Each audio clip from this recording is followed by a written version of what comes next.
You want to know what are the two faces of your avoidant? Keep watching.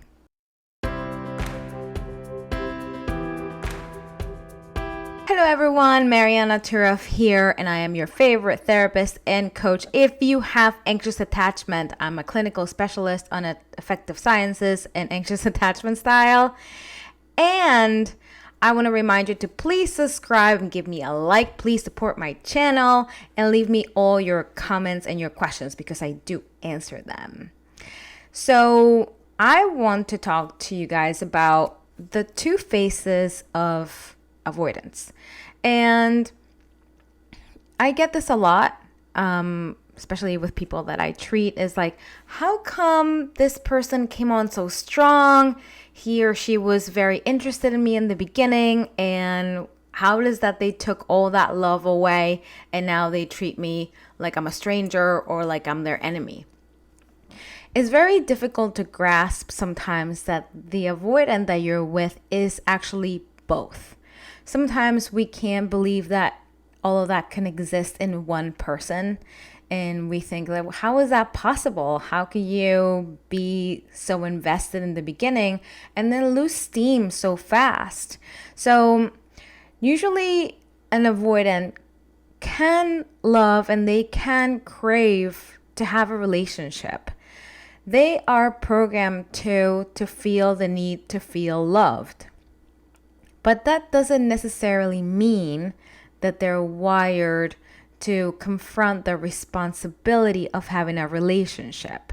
So they can be ready to feel loved, but they may not be ready to be in a relationship. They're two different things. So, well, the same thing happens with emotionally unavailable people. That don't necessarily mean that they're avoidant.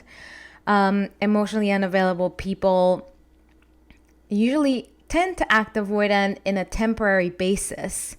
When there is something that happens. And you can see all that on my past video on classification of avoidance, where I give you my own clinical research and my own clinical take on all the experience that I've had by talking to avoidants. Just because I don't treat avoidance doesn't mean I don't know them, right? But you're going to find all that insight there. So if you're struggling with an avoidant, or if you've struggled with an avoidant in the past, then you'll be able to tell that avoidance did have a lot of interest in you. They might have talked about relationship plans, or I'm saying commitment plans. And then it took about, they do a little bit of love bombing here, and your hopes are super up, and then you think, this is it, this is my person, I'm done dating, this is it, and I'm staying with this gal or this guy. And then shortly after, you see that they start losing steam. They don't leave, okay, because there's another kind of people that may leave, but avoidants tend to stay.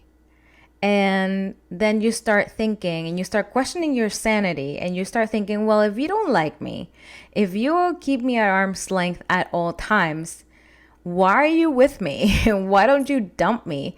So if you're asking yourself that, the answer is they don't dump you because they want to be in a relationship just under their own terms. They want to be in a relationship that only requires them to participate so much. So they have some sort of threshold. They have a limit on how much they can give and how much they can commit. So it's like a ladder. They start giving you the moon, right? And they start making you all these promises. Everything is great. As the relationship starts to evolve and become more serious, they feel intimidated to participate in a deeper way. Meaning they start prioritizing other things, their families, or, their moms, or education, or just themselves, just alone time. And that's not something that you saw in the beginning. So a lot of people ask me, is this real? Was this person real when they promised me all these things? And the truth is that yes, it was real at that moment, because they weren't required to participate in the relationship in depth. Now that they are, and now that time has passed, then they feel like, okay, here's that responsibility I don't want to take up on. and it's my time to go, or it's my time to just be colder and create more and more boundaries, more and more walls between me and this person. And when they start to deactivate and watch my video on deactivation strategies and how avoidants think, there's 3 parts to it.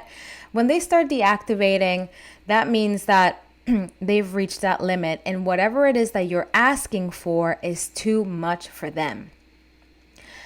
The reason why they stay, it's because they need you, because you start triggering all their insecurities. They are fearful of being asked to participate more and more and more. And that creates that cycle, because they want to practice the activation strategies and keep it at arm's length. But they need to be told, in order to create an ignition for that, they need to be told to give more. If you ask them to give more, they will deactivate even more. That's how they're wired. That's how their cycle goes. So to answer that question, yes, they were real in the beginning. At that moment, they did feel it. Most of the time, they don't fake it. They do feel it. But is that turnover that happens. They're required to give more, and that's when they start taking everything away from you.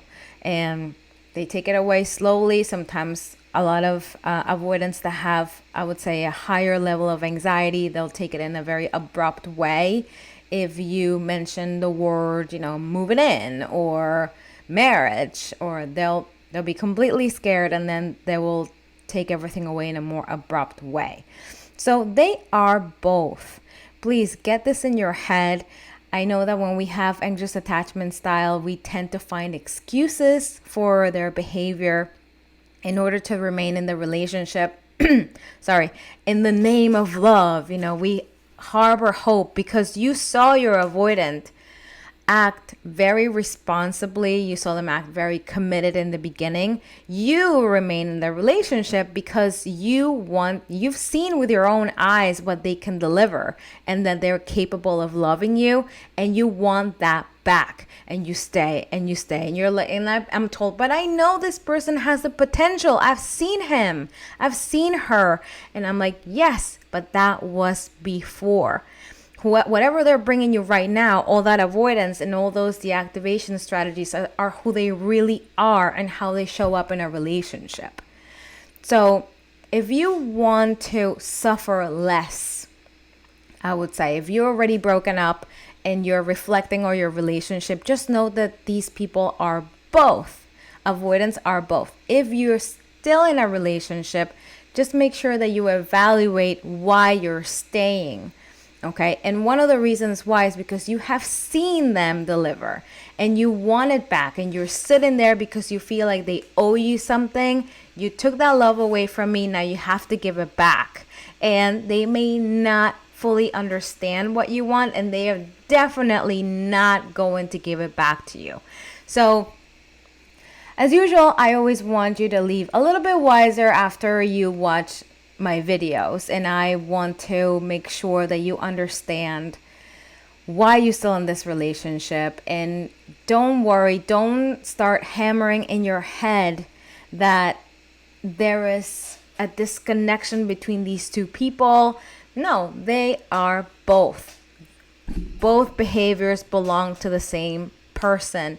Stop going on around why and why and why and why. No, the answer is they are both. They're capable of being both.